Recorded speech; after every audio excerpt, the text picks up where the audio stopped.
former Prime Minister Thaksin Shinawatra loves to make controversial things, and this time he hit the headlines again. But I'm not sure whether he get carried away this time. He in the latest news, he was reported to talk to cabinet members via Skype. So, Kun Tunsatit, what do you think about this? Did he has he gone too far this time? Well, the question is how controversial it is. His latest move this time. In the past, Kun Thaksin normally talked to his Pheu Thai MPs or even richer people. That is okay. Politically, that's okay, and legally, that's debatable, but still okay.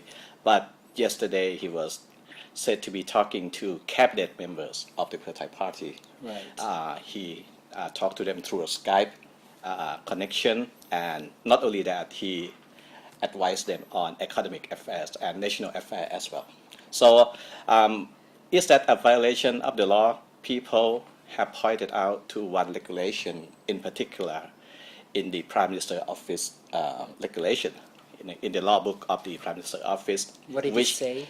It said that if you are political office holders, you are not supposed to give support to people like Kun Thaksin, so to speak, people with legal problems. Right. And not only they have listened to Kun Thaksin, yesterday they were listened to his advices also. So the question is now being whether they have broken the law this time.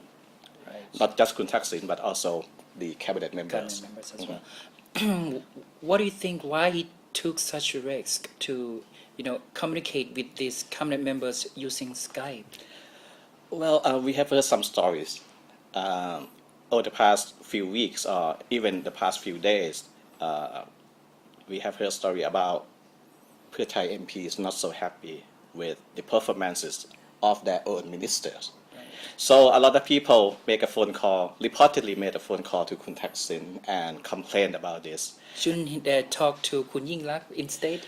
That's a question, but what we heard is that a lot of phone calls have been made to Kun Thaksin, and that coincides with what happened yesterday when Kun Yingluck held a cabinet meeting, Right. not at Government House, but at the Pheu Thai party headquarters. That coincides with Kun Thaksin making the contact with these ministers. So it could be that Kun Thaksin have been hearing stories about ministers going out of line or going out of control, and he had to make some move to make sure that everything is under control. Right. So, what's next for the country? Well, legally, I have told you about the legal implications, but I think with the Pheu Thai party in the government and Kun Yingluck as the Prime Minister, everything seems to be under the control of the Pheu Thai party at the moment. So legally, there will be some complaints, there will be some debate on whether Kun Thaksin have broken the law or whether the cabinet members have also violated the law. But it will pass. If you ask me, So there will be no legal actions against. there will be some legal controversy, but nothing that the government will not survive.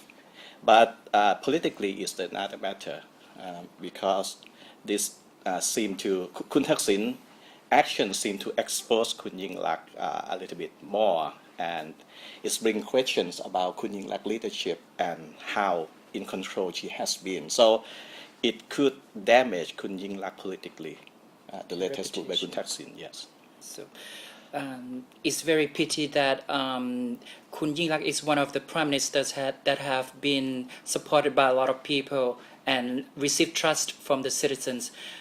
But the question is whether her brother has given this opportunity and trust to her.